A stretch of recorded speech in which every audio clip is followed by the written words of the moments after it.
Claudia Fenn ripped the $5 million check from Silas Tremaine's hand and tore it in half right there at the counter. "Men like you don't walk in here with this kind of money," she said, looking him up and down like something that had wandered in from the wrong side of town. Then she called the police to report fraud. Silas stood perfectly still, his voice never rising above a conversational tone, and told her she had just made the most expensive mistake of her career. As security began walking him toward the door, the glass entrance swung open. Harper Kessler stepped inside, saw the torn paper scattered across the floor, and stopped mid-stride. "Mr. Tremaine," she said. "If stories about standing up when everyone else stays silent hit close for you, stay for this one. Now, let's go back to where it all started." Silas Tremaine had learned a long time ago that the world made up its mind about a man before he ever opened his mouth.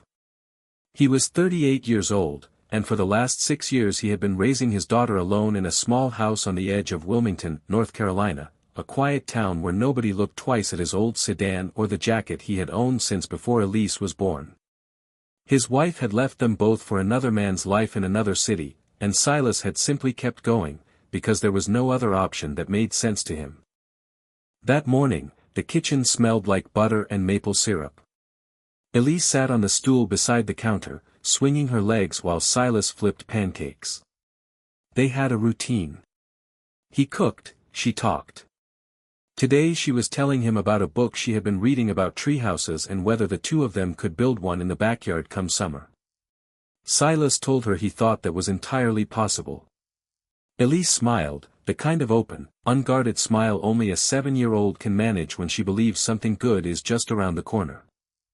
He drove her to school and promised to pick her up on time for their afternoon together. First the bookstore, then dinner at the diner she liked on 5th Street. He reminded her that if something came up and he ran late, Mrs. Linden next door would be there instead. Elise nodded the way she always did when the backup plan was Mrs. Linden. Satisfied, unbothered, already thinking about which books she wanted. Nobody at Elise's school knew that the man who showed up every morning in a faded jacket and a 10-year-old sedan had built Tremaine Capital Partners from nothing into a firm that managed institutional assets in the billions. Silas preferred it that way. He did not want his daughter growing up believing that money made a person important, or that a man's worth could be read off the label of his coat. He wore the same watch he had worn for a decade, drove the same car he had bought used, and kept his success folded quietly into the background of an ordinary life, visible only to the people who actually needed to know. That morning, a cashier's check for $5 million had arrived at his door. The proceeds from an early stake he had sold in a technology company most people had never heard of until it made headlines. Silas already knew where the money was going. Half would go into a trust for Elise's future, untouched until she was old enough to understand what it meant. The other half was meant to seed a scholarship for children being raised by a single mother or father, the kind of family he understood better than most. He needed to deposit the check in person at the Ellsworth branch of Ridgeline National Bank because he also needed to open a new account to anchor the scholarship fund. That required a face-to-face meeting with the branch manager, something he could not handle online or over the phone. He planned to walk in around 3 in the afternoon, finish inside 10 minutes, and pick Elise up by 3:30. 400 miles north, in a corner office on the 32nd floor of Ridgeline National Bank's headquarters in New York, Harper Kessler was closing her laptop and checking her watch. She had a flight to catch. Harper had been appointed regional vice president for Ridgeline's Eastern Division earlier that year, and for the last 3 months she had been trying to arrange a single meeting, a face-to-face with the founder of Tremaine Capital Partners, a man who had conducted every prior negotiation exclusively through his attorneys. The deal on the table was worth $750 million. It was the largest her career had ever touched. Silas had finally agreed to meet in person, but only on his terms. Not at the bank's headquarters. Not at his company's offices. At the Ellsworth branch in Wilmington, his personal branch, the one he had opened 14 years ago when nobody in the financial world knew his name. He wanted the meeting after public hours, 4:30 in the afternoon, where it would not draw attention from the financial press. Harper had agreed without hesitation. When a $750 million deal asks you to fly to a small branch in North Carolina, you book the flight. She gathered her files, checked the time once more, and left the building. Silas pulled into the parking lot of the Ellsworth branch at 3:05. The lot was half empty, a handful of cars belonging to the afternoon crowd, none of them remarkable. He parked at the far end, where the sedan blended in with everything around it, and walked through the front door the same way he had walked through it for 14 years. The branch had changed since his last visit. Not the layout. The counters and the glass partitions and the row of teller windows still sat exactly where they had always been. What had changed was behind the manager's desk. Claudia Fenn had transferred to the Ellsworth branch 3 weeks earlier, and in those 3 weeks she had not once pulled up the list of the branch's most significant accounts. She had not reviewed the histories attached to the names that had been on those books for over a decade. Any incoming manager with a basic sense of responsibility would have done it within the first week. Claudia had not bothered, and no one above her had checked to make sure she had. She did not know Silas Tremaine existed. She did not know that at 4:30 that same afternoon, her own regional vice president would be walking through those same glass doors to meet the very man currently standing in her lobby. And she did not know that the man in the worn jacket had been a fixture of Ellsworth's ledger since long before she ever set foot inside the building. Claudia's eyes moved over Silas the moment he walked in. The jacket. The shoes.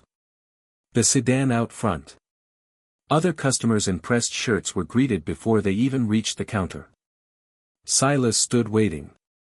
3 tellers sat idle behind the glass. None of them called him forward. He waited. When he finally reached the counter, he set the check down and told the teller he wanted to deposit it into the account he had held for 14 years, and that he also needed to speak with the branch manager about opening a new account for a charitable fund. The number on the check caught the teller's attention immediately. Within seconds, Claudia was standing behind the counter herself. Somewhere over Virginia, Harper Kessler sat in a window seat reviewing a folder thick with projections and term sheets. She had never met Silas Tremaine in person. She knew him through quarterly reports, through phone calls with his legal team, and through a reputation that preceded him in every room she had entered since taking the role. Today she would finally sit across from him at 4:30, in a branch most people at headquarters could not find on a map. She turned a page and glanced out the window. Plenty of time. Silas had no way of knowing that the 10 minutes he had promised himself were about to become something else entirely. What happened next at that counter would cost a branch manager her career, put a $750 million deal on the edge of collapse, and force a man who had spent 6 years building a quiet life to decide exactly what kind of power he was willing to use. But none of that had started yet. Not quite. Instead of pulling up his account, a process that would have taken under a minute and shown her everything she needed to see, Claudia began questioning Silas about where the money had come from. Her voice was loud enough for half the lobby to hear. The questions were not designed to verify anything. They were designed to confirm what she had already decided before he ever opened his mouth. Silas answered every one of them without losing his composure. He handed over his driver's license, his bank card, his account number, and the paperwork confirming the sale of his shares. He offered to let Claudia call the issuing bank directly. The cashier's check had a verification number printed on its face. A single phone call, under 3 minutes, would have settled everything. Claudia did not make the call. She looked at the documents without really looking at them. She told Silas that a man carrying a $5 million check would not be driving a car like his, or wearing a coat like that. The words landed in the lobby the way she intended them to, as a verdict, not a question. Nina Caulfield, a young teller who had been at the branch for just over a year, offered to make the verification call herself. Claudia cut her off before she could reach for the phone, ordering her back to her station in a tone that left no room for discussion. By then, several customers had noticed the tension building at the counter, and a few had already taken out their phones to record. One man standing near the deposit slip said loud enough for the whole lobby to hear that it was probably a fairly sophisticated scam. Nobody spoke up against the comment. They simply kept their phones raised, waiting to see what would happen next. Silas glanced at his watch. 3:25. 20 minutes had already disappeared, and the line between a routine errand and something else entirely was dissolving with every second Claudia refused to pick up a phone. He pulled out his cell and sent a short text to Mrs. Linden asking if she could get Elise at 3:30. The reply came back almost immediately. A single word. Of course. He put the phone away and looked at Claudia one more time. Harper's plane was beginning its descent over the North Carolina coast. She closed the folder in her lap and watched the shoreline tilt beneath the wing. In less than 2 hours, she would be sitting across from Silas Tremaine for the first time. She had prepared for every version of the conversation. Every version except the one that was actually waiting for her. Silas asked Claudia one final time to make the call to the issuing bank before this went any further. His calm seemed only to provoke her, as though a man in his position had no right to remain composed. In front of the tellers, the security guard, and every customer still filming, Claudia announced that the check was fraudulent. She had not verified a single detail. Silas reminded her evenly that she was handling a customer's legitimate assets and should think carefully about what she did next. Claudia heard the reminder as a threat. She snatched the check off the counter, looked directly at Silas, and said the words that would follow her for the rest of her career. "Men like you don't walk in here with $5 million. Then she tore it in half. Then into smaller pieces. And let them fall to the floor at his feet, settling across the tile without a sound. The lobby went silent. Even the phones stopped moving for a moment, as though the people holding them were no longer sure they wanted a record of what they had just watched happen. Silas looked down at the scraps scattered across the floor. Remnants of a scholarship fund that had not even had the chance to exist yet. Half of that money had been meant for families he would never meet, children being raised by mothers and fathers doing it alone the same way he had done it for 6 years. And now it lay in pieces under the fluorescent light of a lobby where no one had bothered to look up his name before deciding he did not belong. Something hardened in his chest that had nothing to do with anger. It was closer to certainty.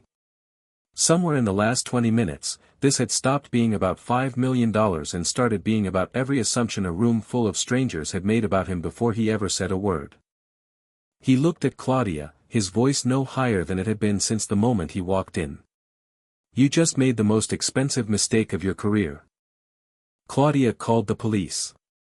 She told the dispatcher that a man was using fraudulent documents, threatening staff, and refusing to leave the premises. Then she ordered Dale, the branch's security guard, to escort Silas out of the building. 20 miles south of the Ellsworth branch, Harper Kessler pulled out of the airport rental lot and turned onto the highway toward Wilmington. The clock on the dashboard read 4:05. Plenty of time for the 4:30 meeting. She had no reason to hurry. No reason to suspect that the man she had spent 3 months pursuing through layers of attorneys was currently being walked toward the door of his own bank by a guard who did not want to be doing it. Dale hesitated. He did not understand why he was being asked to remove a man who had done nothing but stand quietly at a counter. Silas had never raised his voice, never made a gesture that could be read as threatening. But a direct order from his manager in front of a lobby full of witnesses left him little room to push back. He placed his hand on Silas's shoulder. Light. Almost reluctant. And he began walking him toward the glass doors at the front of the branch. Silas did not resist. He understood the position he was in. He could fight the order and risk turning a tense situation into something dangerous, or he could keep his composure and let the truth catch up on its own. He chose the second option the way he had chosen it in 100 negotiations before, by counting his steps and keeping his breathing even. Nina spoke up a second time. She reminded Claudia as steadily as she could manage that Silas had not threatened anyone, and that a single phone call would settle everything in minutes. Claudia turned on her instantly, threatening to fire her on the spot if she said another word in front of customers. Nina stopped talking. Not because she was afraid, though the threat was real enough, but because she understood that losing her job in this moment would help no one in that lobby, least of all the man being walked toward the exit. She had been at the Ellsworth branch for over a year, and in that time she had watched Claudia dismiss at least 2 other customers in ways that never sat right with her. Each time, Nina had told herself it was not her place to say anything, that questioning a manager carried more risk than it was worth. Standing there now, watching a man's legal property in pieces on the floor while the whole lobby filmed and no one spoke, she understood that whatever she had told herself before no longer held up. The customers who had been recording kept recording. Nobody lowered a phone to speak. Nobody stepped between Claudia and the man she was removing. They wanted the spectacle. None of them wanted to be the first person to risk anything by standing on the side of a stranger they had never met before that afternoon. Claudia stood behind the counter with her arms crossed, satisfied that the matter had been handled correctly. She had no idea that in less than 30 minutes, the woman who controlled her entire division would walk through that same door to meet the very man she had just thrown out. The clock above the teller windows read 4:22. 3 minutes later, Harper Kessler's rental car turned onto the street that ran past the Ellsworth branch. She could see the building ahead, its glass front catching the late afternoon sun. She checked her mirror, straightened in her seat, and pulled into the lot. What walked through that door next would dismantle everything Claudia had built her afternoon around and leave a man standing in the wreckage of his own torn check deciding whether to burn the institution that had humiliated him or rebuild it from the inside. The glass door was already swinging open. Harper Kessler stepped into the lobby of the Ellsworth branch at 4:25, 5 minutes ahead of the meeting she had flown 400 miles to attend. She carried herself with the kind of unhurried, deliberate presence that made people stop what they were doing and look. She took 2 steps inside before she understood what she was looking at. Silas Tremaine, the man she had spent 3 months pursuing through attorneys and encrypted emails, the man whose single signature was all that stood between Ridgeline National and the largest institutional deal in its history, stood near the glass doors with a security guard's hand on his shoulder. Scraps of paper were scattered across the tile near his feet. Harper did not need anyone to explain what they had once been. She stopped mid-stride. Her eyes moved from the torn paper to Silas, then to Dale, then to Claudia standing behind the counter with her arms still crossed. For a moment she simply stood there, processing the distance between the meeting she had walked in expecting and the scene unfolding in front of her. Then she said the 2 words that changed the temperature of the entire room. "Mr. Tremaine." Her voice carried across the lobby with an authority that made every head turn. Dale released Silas's shoulder immediately, stepping back as though the man he had been holding suddenly became someone he had no right to touch. Claudia moved toward Harper quickly, explaining that she had just prevented what she believed was a $5 million fraud attempt. Harper looked at her for a long moment before asking whether she had any idea who the man standing in front of her actually was. Claudia opened her mouth to answer. Then closed it. For the first time since the confrontation had begun, she seemed to understand that the question was not rhetorical. She glanced at Silas, then at Dale, then back at Harper, searching for some version of the last 90 minutes that might still make sense in light of what was happening. In front of every customer still standing in the lobby, Harper explained that Silas Tremaine was the founder of Tremaine Capital Partners, one of the largest institutional clients the bank currently held. She explained that Tremaine Capital was in the final stages of a $750 million agreement with Ridgeline National, and that Silas was the only person with the authority to approve or walk away from that deal. The $5 million check, she added, was entirely legitimate. The issuing bank had sent confirmation early that same morning, a confirmation Claudia had never once bothered to check before deciding what she believed about the man standing at her counter. Around the lobby, the customers who had spent the last several minutes recording what they believed was a fraud in progress lowered their phones just enough to exchange uneasy glances. A woman near the entrance whispered to the man beside her, asking if the whole thing had been some kind of misunderstanding. Nobody answered her, because nobody yet understood exactly how large that misunderstanding was. The man who had loudly called it a sophisticated scam stood near the door studying his shoes, making no effort to apologize or even lift his eyes. Claudia recovered quickly. Rather than accepting responsibility, she insisted that Silas bore some blame for the entire incident. She argued that a man carrying $5 million should have dressed the part, or at the very least identified himself the moment he walked through the door, as if the burden of preventing his own humiliation had rested on him rather than on her. Silas asked her without raising his voice whether a customer needed to be wealthy or well-known before he deserved basic decency. Claudia answered by insisting she had only been following procedure, repeating the word twice as though saying it often enough might make it true. Harper gestured toward the torn paper still scattered across the floor and asked Claudia to name the exact procedure that authorized a branch manager to destroy a customer's legal property. "There is no such procedure, Claudia," Harper said. "There never has been." Claudia shifted again. This time she blamed Silas's appearance for making the situation easy to misread. That was the moment Silas stopped extending her any benefit of the doubt, and something in his expression made even Harper take half a step back. Harper ordered Claudia to surrender her badge and keys immediately and instructed her not to touch her computer or phone.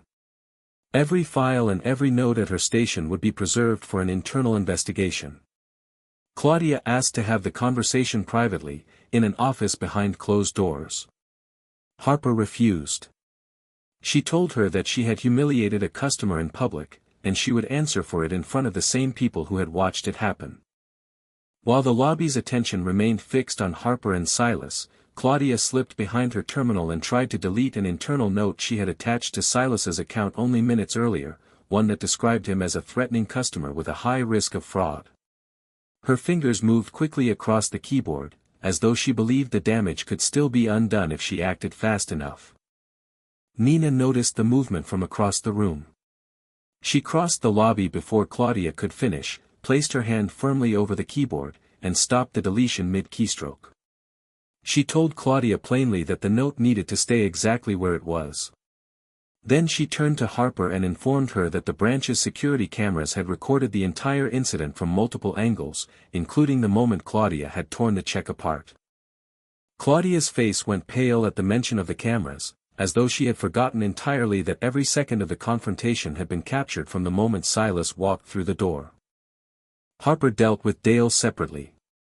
She acknowledged that the footage showed he had never used force and had released Silas the instant she spoke. She suspended him pending a full review rather than terminating him, telling him the time off would give both of them a chance to look at the footage clearly before any permanent decision was made. Dale nodded, his shoulders dropping with something between relief and shame. He admitted quietly that he should have questioned Claudia's order the moment it was given, instead of following it simply because it came from someone above him. "I knew something was wrong," he said, mostly to himself. "I just didn't trust that feeling enough to say so." The police arrived not long after, responding to the call Claudia had placed earlier. 2 officers walked in scanning the lobby.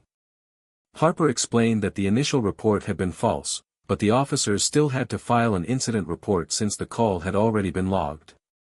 Silas stood through the questioning, answering each one calmly, keeping his answers short and factual. Nina gave her account without hesitation, describing exactly what she had seen and heard, including the moment Claudia had threatened to fire her for offering to make a simple phone call.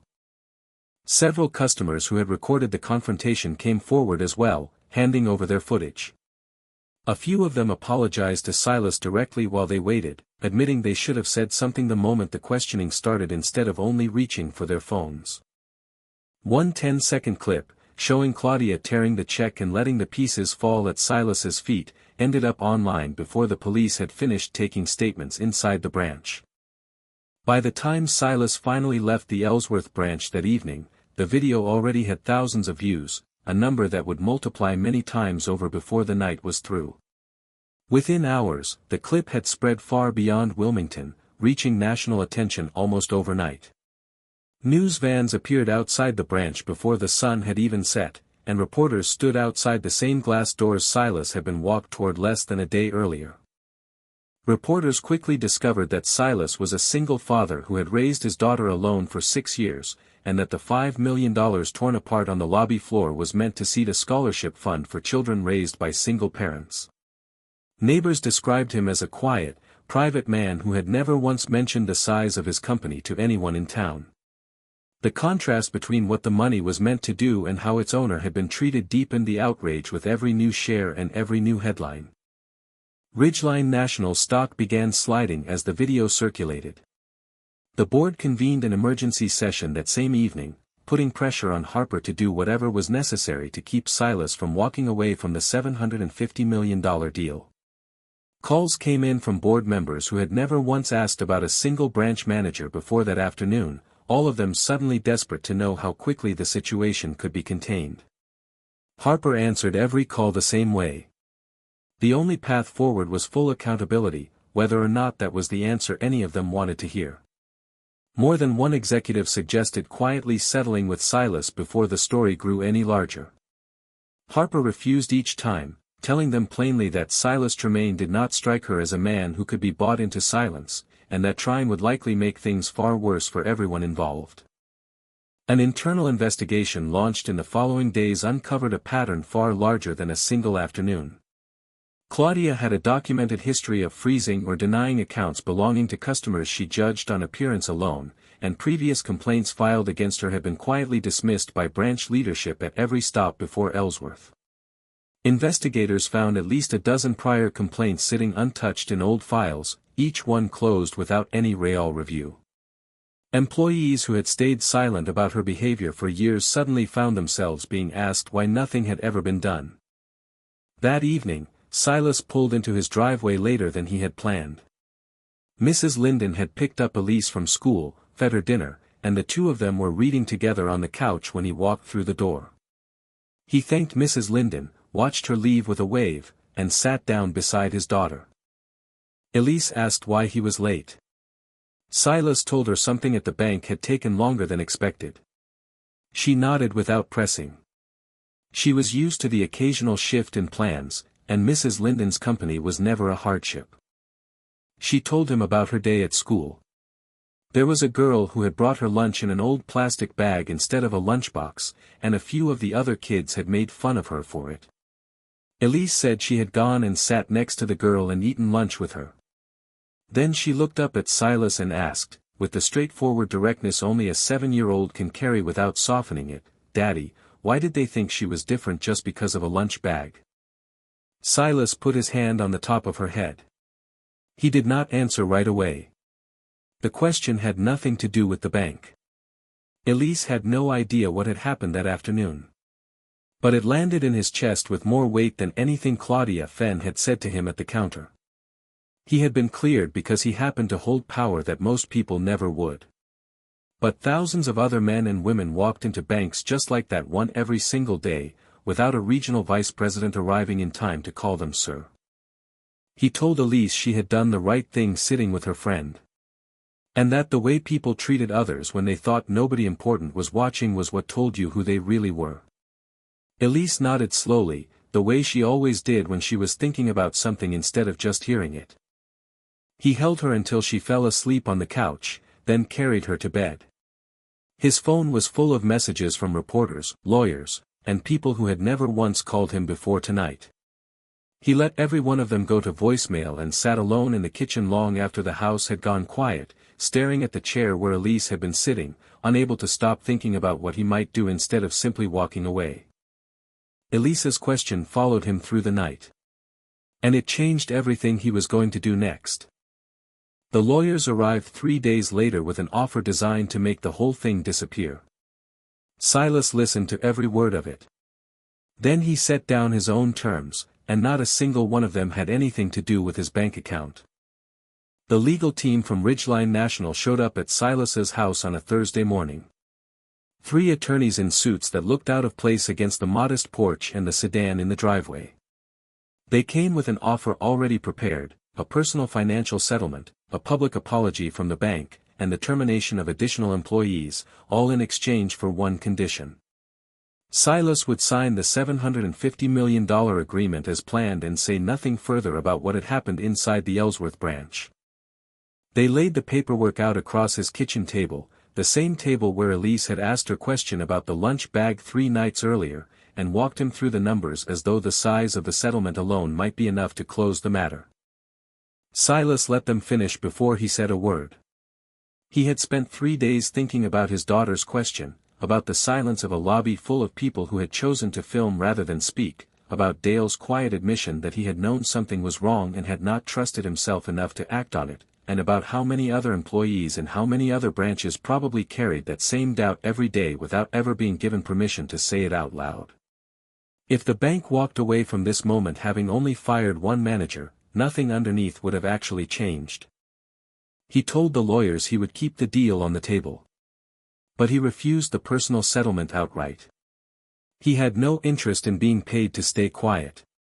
Instead, he laid out a list of conditions that had nothing to do with his own account and everything to do with what happened the next time someone without his last name walked through those doors. Every branch would undergo an independent audit for discriminatory conduct, carried out by outside investigators rather than the bank's own compliance office. Any decision to freeze or deny a customer's account would require a second manager's approval before taking effect. Employees who reported wrongdoing would be protected from retaliation, a condition Silas insisted on because of what he had watched happen to Nina. Frontline staff, including security, would receive training on when to question an order that was clearly wrong instead of following it because it came from someone above them. Security footage and transaction records could not be deleted once a complaint had been filed. Customer rights would be posted inside every branch in plain language. And the bank would publicly disclose how it had handled every previously buried complaint. Finally, Ridgeline National would fund a permanent financial assistance program for single-parent families, seeded with the same money that had once been torn apart on a lobby floor. The board resisted at first. But with the deal and the bank's reputation hanging in the balance, they had little room to negotiate. Harper sat through most of those sessions herself, reminding the board that the cost of refusing Silas's terms would almost certainly exceed the cost of accepting them. Within the week, every condition had been written into the final agreement alongside a public timeline for implementation. Claudia's banking license was permanently revoked. She faced a civil rights lawsuit and a charge for filing a false police report. Employees who had helped bury complaints against her were placed under formal review. Dale was reinstated once the footage confirmed he had never used force and had released Silas the instant Harper spoke. He was placed into the training program Silas had insisted on. When he saw Silas again weeks later, he apologized quietly, admitting he wished he had trusted his own instincts sooner. Silas told him there was nothing left to apologize for. He remembered how Dale's hand had never tightened on his shoulder, and how he had let go the instant the truth arrived. It was a small distinction, but Silas had carried it with him, and he wanted Dale to know it had not gone unnoticed. Nina was promoted to assistant branch manager, put in charge of rolling out the training program across the region. Harper made sure the promotion went through personally, telling Nina that what she had done in that lobby, speaking up when it would have been easier to stay quiet, was the reason the outcome had landed where it did. 3 months later, Silas walked back through the glass doors of the Ellsworth branch. He still drove the same sedan and wore the same jacket, unwilling to change anything about himself simply because the world had briefly decided his appearance mattered more than it should have. An employee greeted him the moment he stepped inside, asking how she could help before he had said a word. Nobody's eyes lingered on his coat or his car keys before deciding how he should be treated. And for the first time since that afternoon 3 months earlier, the silence inside the branch felt like something ordinary rather than something earned through failure. Nina came over to greet him in her new role. She mentioned that the first round of staff training had already rolled out across the entire region, and that early feedback from the other branches had been better than anyone expected. Dale stood near the door in his uniform, and when he caught sight of Silas, he offered a small, genuine nod, a gesture that carried more weight than the tense hesitation Silas remembered from 3 months before. A new placard stood near the entrance listing every customer's rights in plain language, alongside a number for an independent complaint line that had nothing to do with the branch itself. A small plaque on the wall bore the name of the new scholarship fund. The replacement check had been issued, and Silas had split the money exactly as he had always planned. Half went into the trust securing Elisa's future. The other half became the seed money for the Tremaine Single-Parent Scholarship, a program built to support the children of mothers and fathers raising kids on their own, the way he once had. He insisted that the very first round of scholarships be administered out of the Ellsworth branch itself, the same building that had once refused to believe he belonged there. A place that had tried to throw him out would now be the place handing opportunity to families that looked a great deal like his own. At one counter, a young mother was opening her son's first savings account, met with none of the suspicion Silas had faced on the same floor 3 months earlier.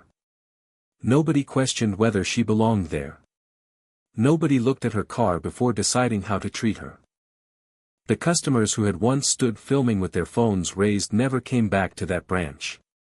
Silas noticed their absence without saying a word, understanding that some kinds of silence simply chose to stay hidden rather than be confronted. Harper had been the one to finalize the scholarship's framework with the board, working the details long after the headlines had faded and the cameras had moved on to the next story. Before Silas left the branch that afternoon, he told her that the way she had handled the lobby that day, refusing to let Claudia answer behind a closed door, refusing to let the board buy silence instead of earning accountability, was the reason he had kept the deal on the table at all. Harper held his gaze for a moment, then nodded once. It was the kind of nod that carried more weight than any contract either of them had signed. That afternoon, Silas picked Elise up from school right on time.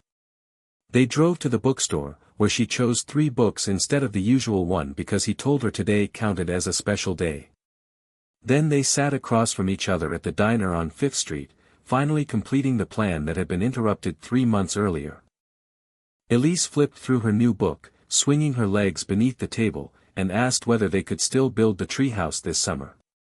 Silas told her he thought that was entirely possible. Elise smiled, the same open, unguarded smile from the kitchen that morning 3 months ago, the one he had carried with him through every quiet hour and difficult decision since.